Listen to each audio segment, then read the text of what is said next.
तो in this video will try to see कि Delhi plinth area rates जो कि CPWD द्वारा रिलीज़ किए जाते हैं, इसका क्या यूज़ है और इसमें होता क्या है बेसिकली। ठीक है, तो ये जो प्लिंथ एरिया रेट्स है ये 2019 का है। ठीक है, जो डायरेक्टर जनरल हैं CPWD के निर्माण भवन में बैठते हैं न्यू दिल्ली में, तो ये उनके द्वारा रिलीज़ किया जाता है।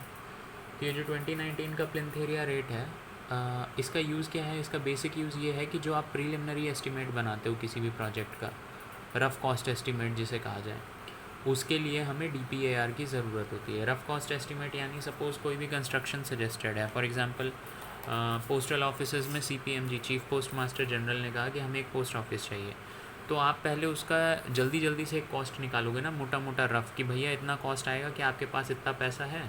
तो आप जब एडमिनिस्ट्रेटिव अप्रूवल और एक्सपेंडिचर सैंक्शन हो जाएगा उतने अमाउंट का, तो आप डिटेल्ड एस्टिमेट बना सकते हो। तो ये AA और ES लेने के लिए, एडमिनिस्ट्रेटिव अप्रूवल और एक्सपेंडिचर सैंक्शन लेने के लिए आपको प्रीलिमिनरी एस्टिमेट बनाना होता है, जिसके के लिए आप यूज़ करते हैं DPAR का। ठीक है, अच्छा, तो अब नई चीज़, अगला चीज़ क्या आती है इसमें।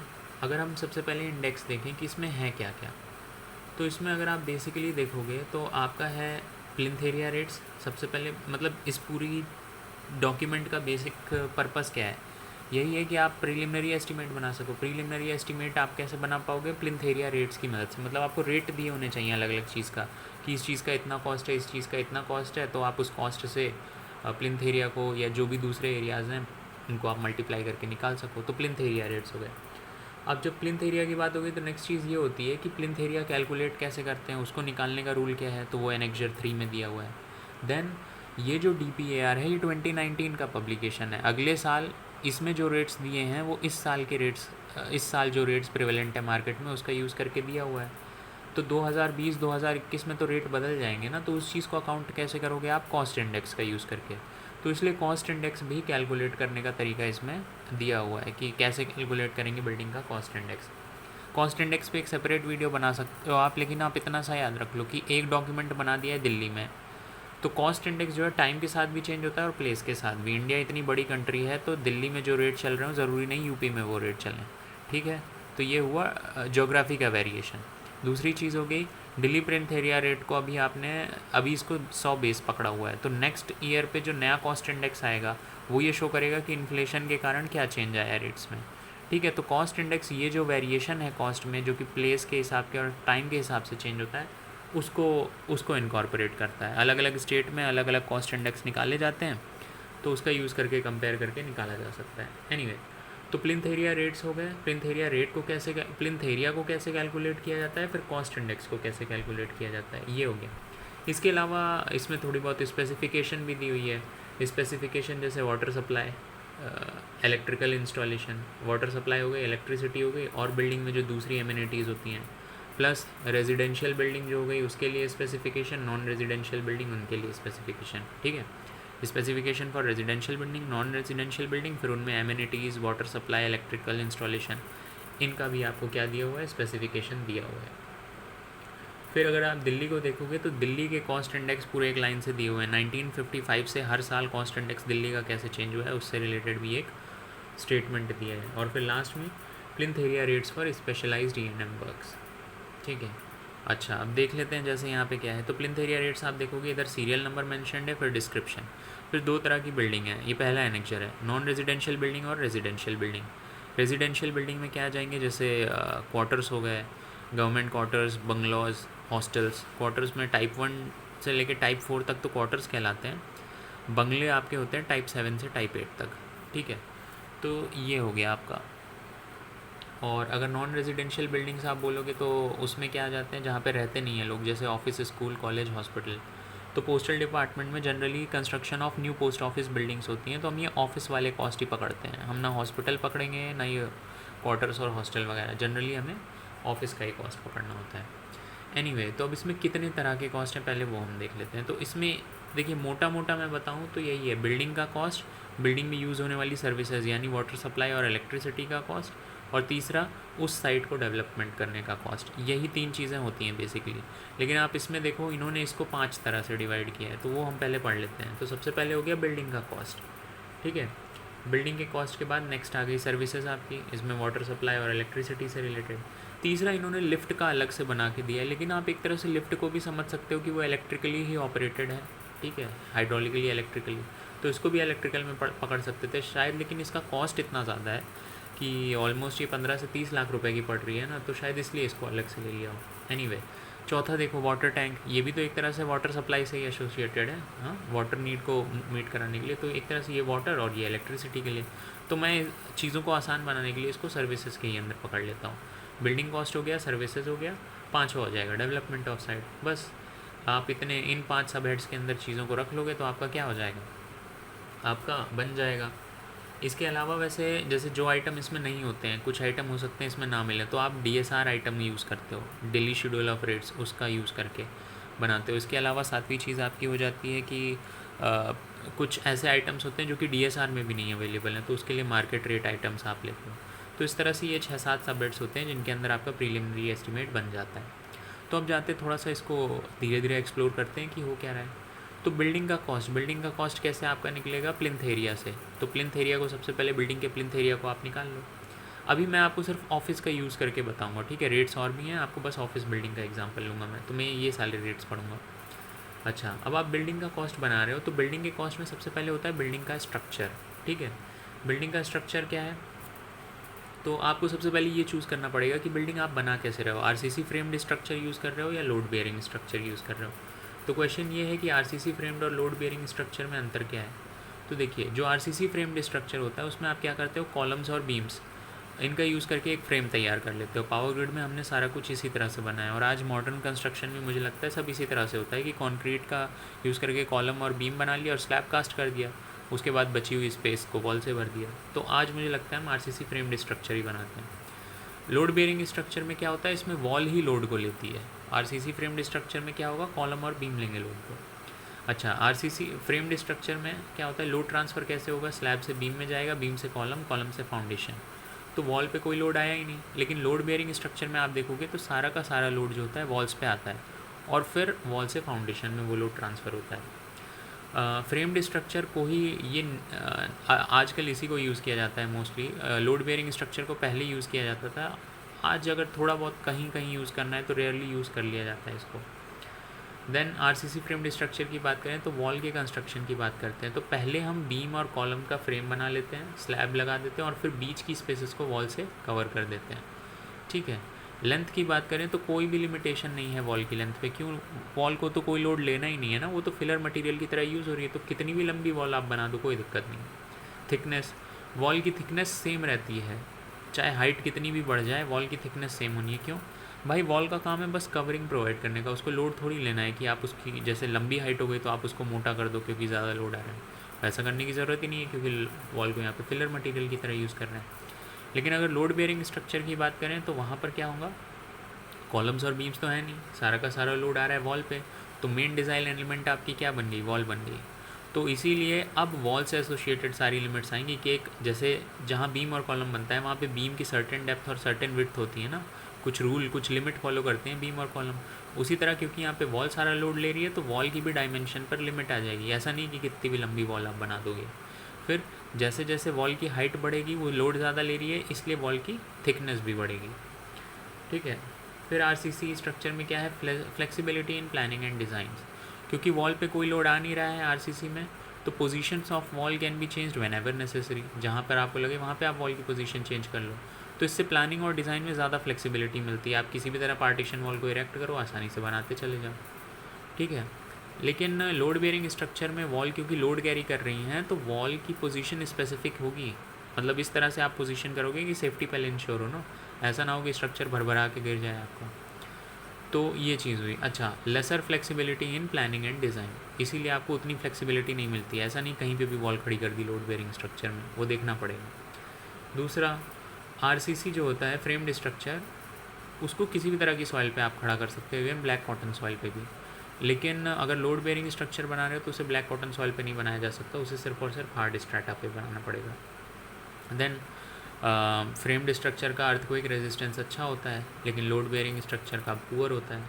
फ्लोर एरिया की बात करें तो क्योंकि RCC फ्रेम्ड स्ट्रक्चर में वॉल को लोड लेना नहीं है तो वॉल थिन रहती हैं, तो ज़्यादा फ्लोर एरिया अवेलेबल होता है।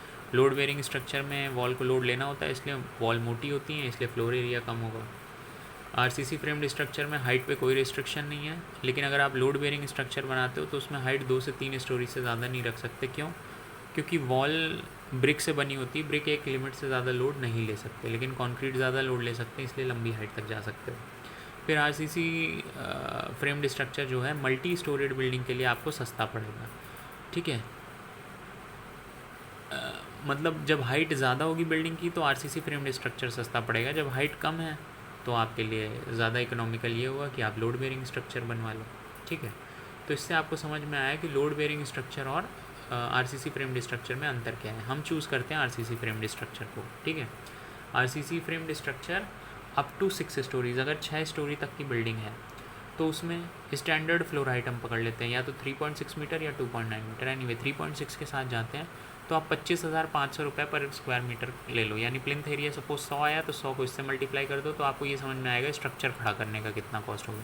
तो 25,500 रुपये per metre square. Load bearing structure को पकड़ नहीं रहा है और वैसे भी ये 4 स्टोरी तक ही होता है। देन एक्स्ट्रा कॉस्ट आपको पकड़नी पड़ेगी। आपका फ्रेम ऑलरेडी बन गया है, लेकिन ये तो स्टैंडर्ड के लिए है ना कि जब 3.6 मीटर हाइट हो तो कुछ स्टैंडर्ड वैल्यू है हाइट्स की, अगर उससे डेविएट करेगा आपका स्ट्रक्चर तो आपको एक्स्ट्रा कॉस्ट पकड़नी पड़ेगी। ठीक है, फॉर एग्जांपल सिर्फ 6 स्टोरी तक का अगर आपने बिल्डिंग पकड़ी थी तब तो ठीक है, इतने में ही हो जाता 25,500 में, लेकिन 6 स्टोरी से ज़्यादा ऊंची बिल्डिंग है आपकी तो हर एक एडिशनल स्टोरी के लिए आपको क्या होगा 580 रुपये पर मीटर स्क्वायर एक्स्ट्रा पकड़ना होगा। ठीक है, अप टू 12 स्टोरीज़। ये हुई एक हाइट स्टोरी के टर्म्स में। फिर स्टोरी के और अंदर जाओ, एक स्टोरी में जो हाइट है फ्लोर की स्टैंडर्ड हाइट होती है 3.6 मीटर या 2.9 मीटर। अब इससे अगर कम या ज़्यादा होगी हाइट, सपोज़ 3.3 मीटर हुई, 3 मीटर हुई, तो फिर आपको उस हिसाब से कॉस्ट घटाना पड़ेगा अगर हाइट कम है, और क्योंकि कम पैसा लगेगा छोटा हाइट क्रिएट करने में, और अगर 3.6 से ज़्यादा हाइट है तो उतना ही कॉस्ट आप एडिशनल पकड़ लो। तो anyway height of the building अगर 3.6 मीटर नहीं है स्टैंडर्ड हाइट तो आपको लेना पड़ेगा कितना 335 रुपीज़ पर स्क्वायर मीटर। कम है तो घटा देना माइनस के साथ, और ज़्यादा है तो बढ़ा देना। देन आपने स्टोरी की हाइट ले ली, फिर उसके बाद बिल्डिंग में एक स्टोरी की मतलब नंबर ऑफ़ स्टोरीज़ के हिसाब से हाइट ऑफ द बिल्डिंग हो गई।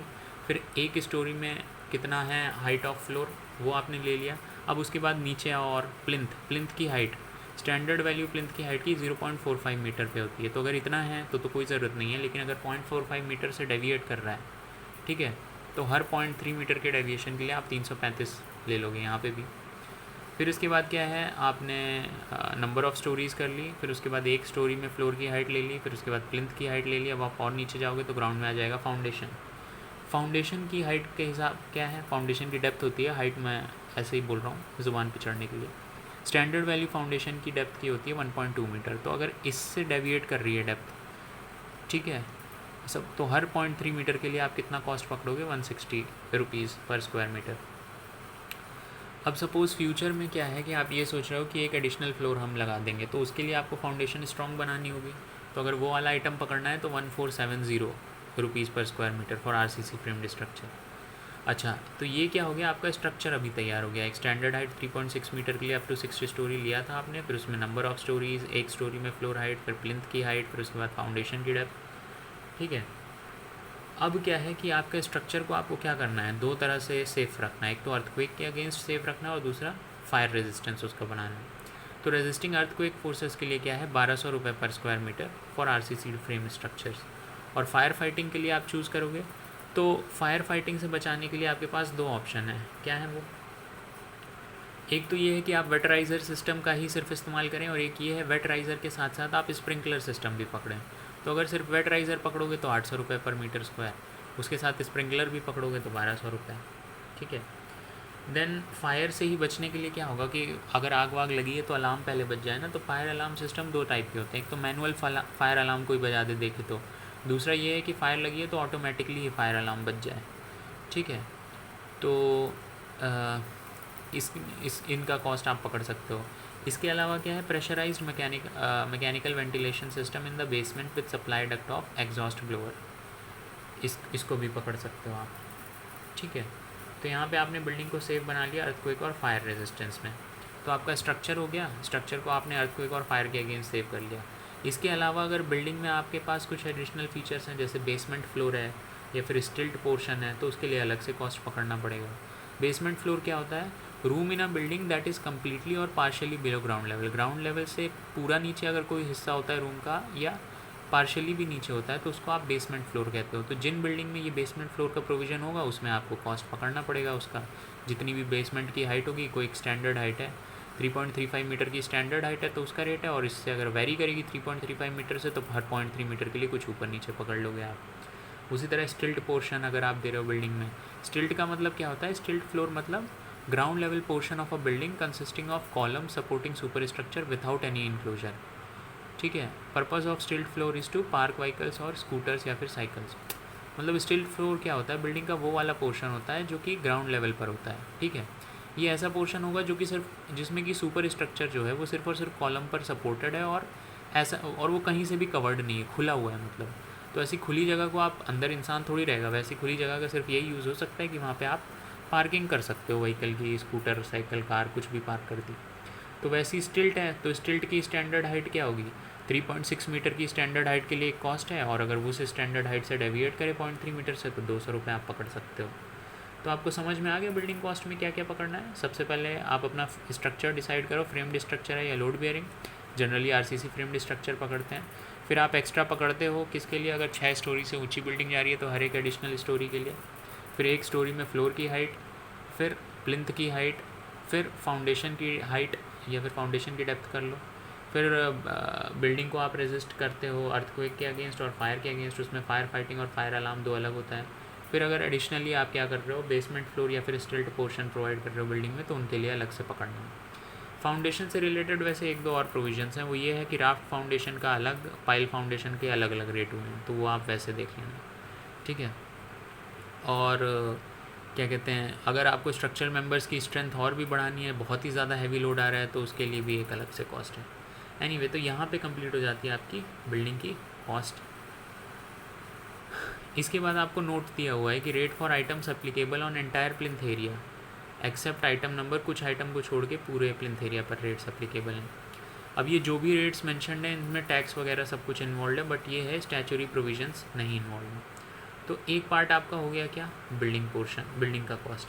नेक्स्ट पार्ट आता है सर्विसेज। सर्विसेज में वही है वाटर और इलेक्ट्रिसिटी। वाटर में क्या हो जाएगा आपका? वाटर में ये है कि वाटर सप्लाई और सैनिटरी इंस्टॉलेशन। ठीक है। ये हुआ घर के अंदर, और घर के बाहर से जो सर्विस कनेक्शन आ रहा है वाटर के लिए, उसका भी कॉस्ट अलग से आएगा। तो ये दो चीज़ें हम ले लेते हैं। तो घर के अंदर जो भी इंटरनल वाटर सप्लाई के लिए पाइप वाइप दौड़ानी है, सैनिटरी इंस्टॉलेशन में बेसिन, वाटर क्लॉजेट, ये सब लगाना है, उनका कॉस्ट आप पकड़ोगे 4%। ये परसेंटेज हम किसका कैलकुलेट कर रहे हैं? परसेंटेज अब mentioned above means percentage of building cost. जो बिल्डिंग कॉस्ट हमने अभी निकाली है ना, सपोज़ ये आई 20 लाख, तो 20 लाख का 4% आप ले लेना, वो आपके सर्विसेज का कॉस्ट आएगा। लेकिन अगर आप अभी ये लाइन पढ़ोगे कि क्या कहते हैं, percentage mentioned above means percentage of building cost as per item 1.1 या 1.2, इसका मतलब बिल्डिंग कॉस्ट में तो कितना है? 1.1, 1.2, 1.3, 1.4, बहुत कुछ है। इन्होंने कहा है सिर्फ 1.1 या 1.2 पकड़ना है। ठीक है। तो हम आरसीसी फ्रेम्ड स्ट्रक्चर बनाएंगे तो हम ये पकड़ लेंगे 25,500। लेकिन एसई सर से मेरी बात हुई थी, सुपरिटेंडिंग इंजीनियर से, तो उन्होंने ये कहा कि सर्विसेज जो आप बोल रहे हो वाटर सप्लाई के लिए जो पाइप्स वगैरह दौड़ेंगे, वो बिल्डिंग की हाइट पे भी तो डिपेंड करेगा। अगर एडिशनल स्टोरी आप दोगे तो उतनी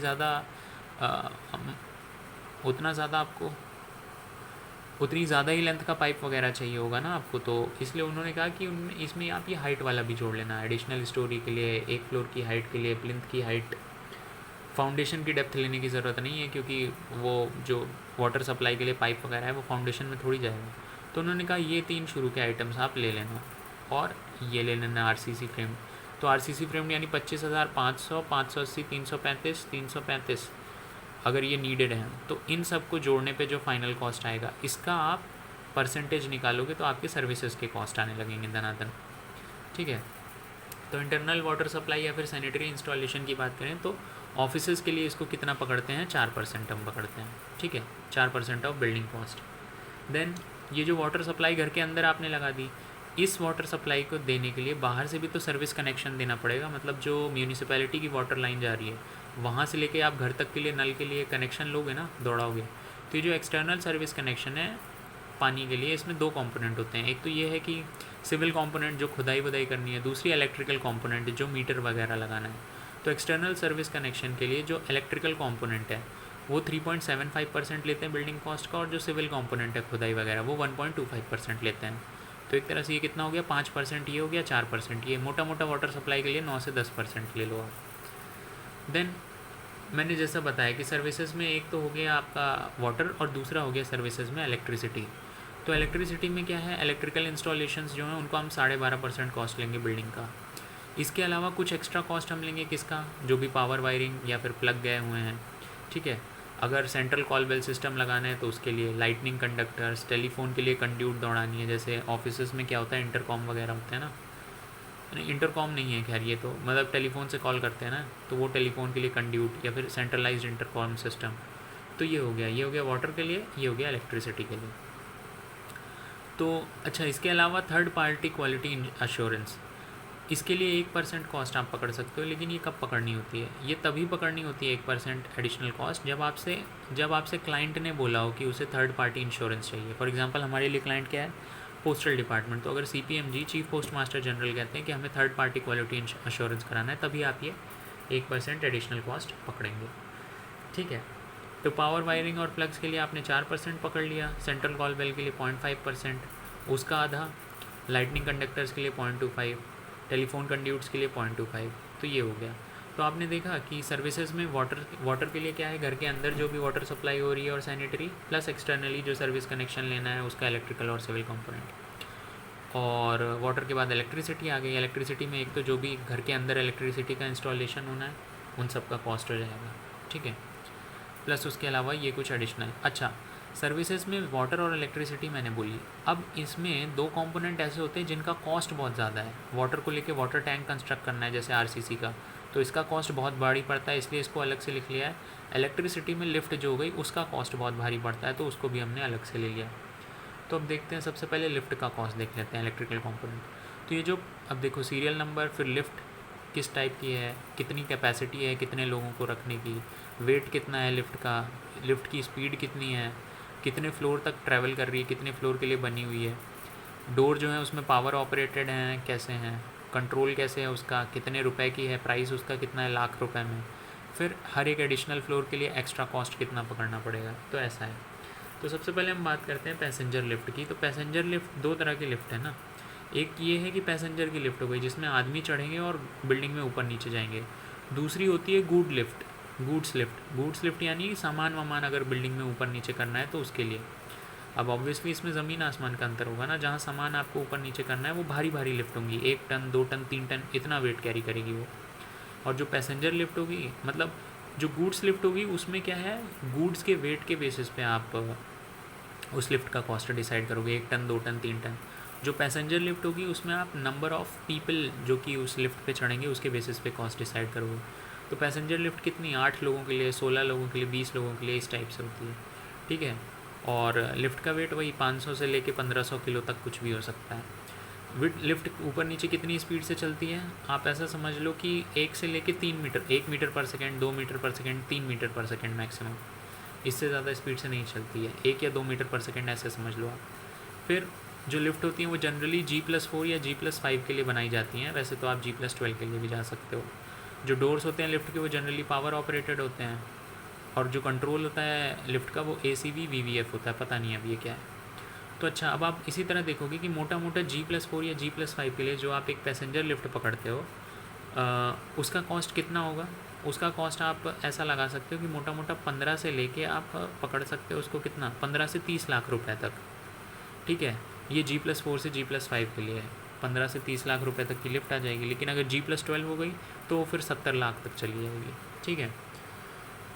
तो ये हो गया आपका ACV और VVF जो अभी हमने बोला उसका क्या मतलब था, AC वेरिएबल वोल्टेज और variable frequency. Provision for lift में ऑल्सो भी taken for buildings having floor less than G+4। G+4 से कम भी है तो फिर वो आप ही के ऊपर डिपेंड करता है, वहाँ पे भी लिफ्ट लगवा सकते हो आप। एनीवे, तो सर्विसेज में क्या हो गया, इलेक्ट्रिसिटी हो गया, अभी ये वाटर वाला पोर्शन। तो वाटर टैंक, अब वाटर टैंक आप दो जगह प्रोवाइड कर सकते हो, एक तो बिल्डिंग में छत के ऊपर और एक है ग्राउंड के नीचे। अंडरग्राउंड भी प्रोवाइड कर सकते हो, छत के ऊपर भी, दोनों ऑपोजिट जगह हो गई ना, एक छत के ऊपर और एक ग्राउंड के नीचे। तो जो ग्राउंड के नीचे हो गया उसको अंडरग्राउंड सम्प बोलते हैं। इसका कॉस्ट कैसे आएगा, वो सम्प जितने भी लीटर का बनाओगे, जितना ज़्यादा लीटर का बनाओगे उतना ज़्यादा कॉस्ट आएगा। तो हर एक लीटर की कैपेसिटी के लिए 18 रुपये पकड़ के आप बना लो। जनरली 5,000 लीटर का अंडरग्राउंड सम्प पकड़ते हैं, क्योंकि कभी कभी जैसे लाइट वगैरह चली गई तो म्यूनिसिपैलिटी के जो टैंकर आते हैं 2-3 हज़ार लीटर के, आपका सम्प के अंदर इतनी कैपेसिटी तो होनी चाहिए कि वो 2-3 हज़ार लीटर ले लें। तो इसलिए अंडरग्राउंड सम्प जनरली 4-5 हज़ार लीटर का हम पकड़ लेते हैं। अगर आप डिसाइड करते हो कि नहीं बिल्डिंग के ऊपर आपको बनाना है ओवरहेड टैंक, तो ओवरहेड टैंक में आपके पास 2 ऑप्शन है। एक ये है कि उसके लिए उसे स्टेजिंग पे आप खड़ा करो, ठीक है, और एक ये है कि बिना किसी स्टेजिंग के बना दो। ऑब्वियसली बिना किसी स्टेजिंग के बनाओगे तो सस्ता पड़ेगा, ये भी 18 रुपये पर लीटर अंडरग्राउंड सम्प जैसा ही हो गया। लेकिन अगर स्टेजिंग के साथ उसको बनाओगे तो फिर वो इस चीज़ पर डिपेंड करेगा कि स्टेजिंग की हाइट कितनी है। अगर स्टेजिंग की हाइट 20 मीटर तक है, स्टेजिंग की हाइट 20 से 30 मीटर है, स्टेजिंग की हाइट 30 से 40 मीटर तक है, तो इस तरह से अलग अलग हाइट के लिए अब ऑब्वियसली जैसे जैसे स्टेजिंग की हाइट बढ़ेगी वैसे वैसे आपका कॉस्ट बढ़ता जाएगा। तो वाटर टैंक इस तरह से हो गया, एक ओवरहेड टैंक या फिर अंडरग्राउंड सम्प।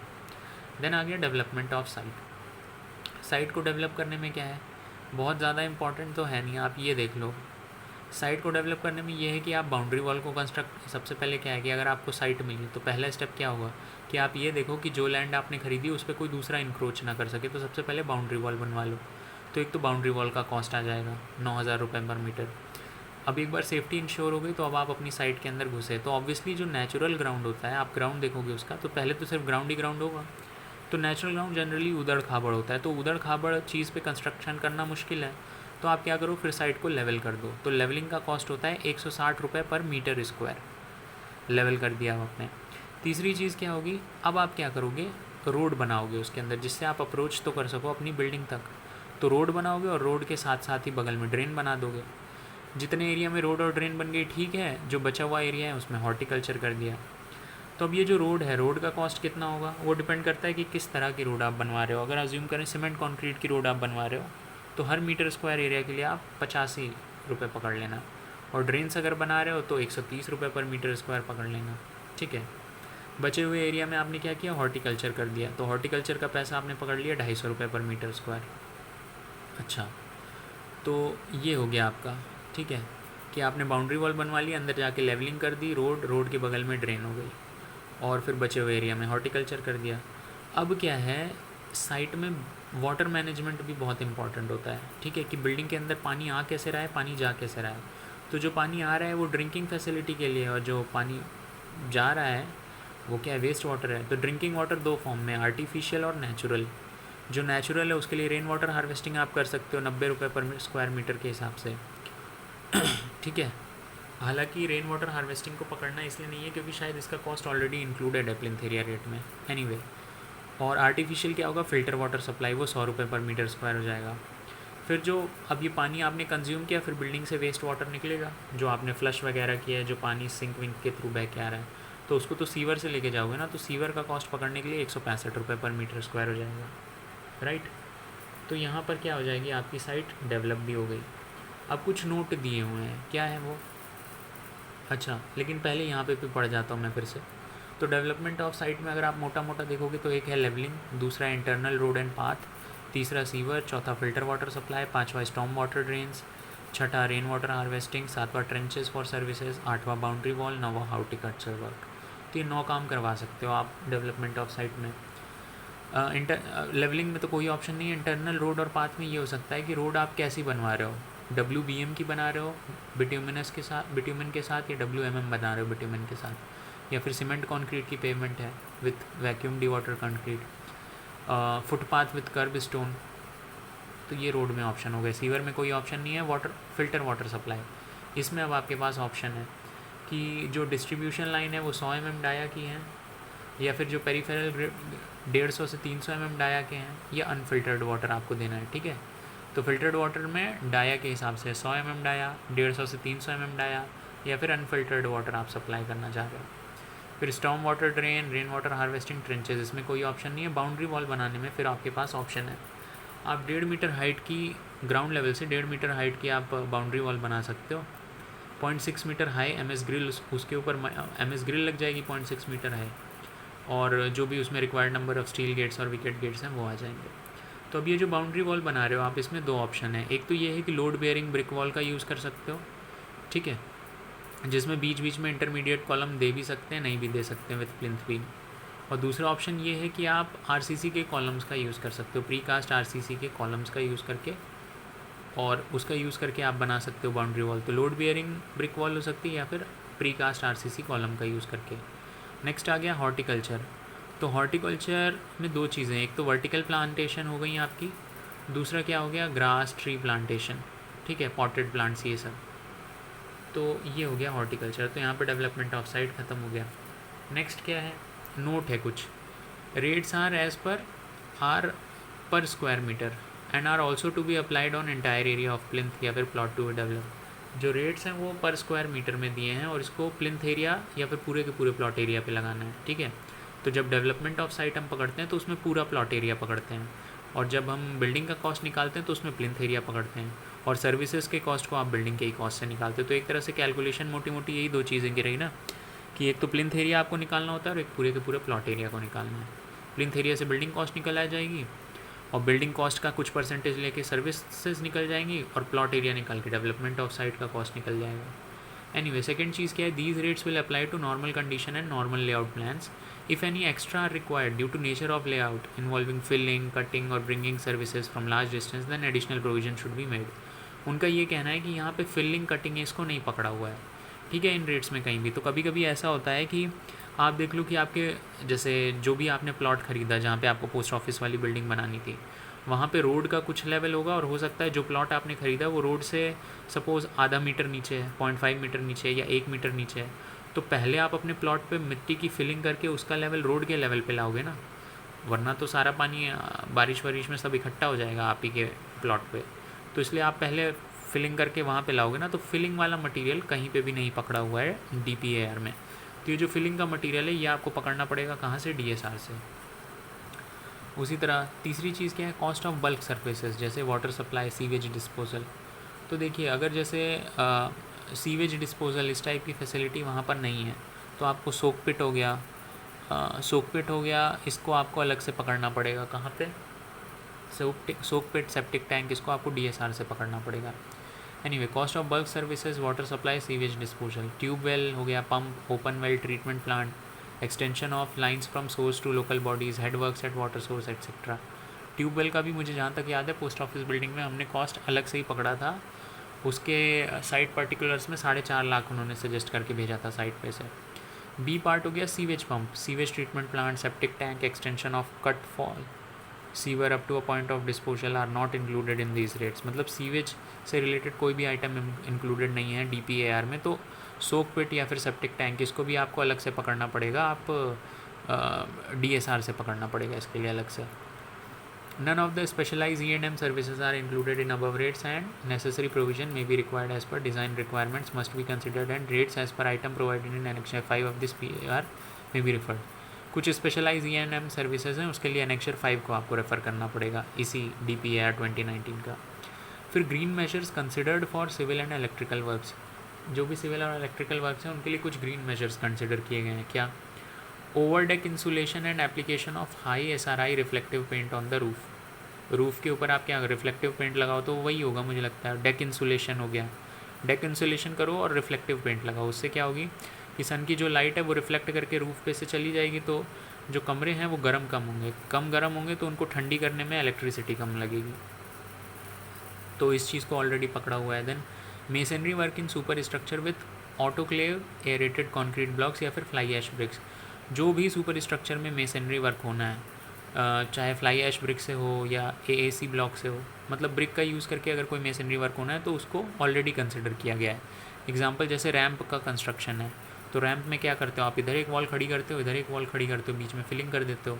इसीलिए रैंप के एरिया को या रैंप के एरिया को प्लिंथ एरिया में नहीं पकड़ा जाता है जब प्लिंथ एरिया कैलकुलेट करते हैं, क्योंकि मेसनरी वर्क ऑलरेडी इंक्लूडेड है।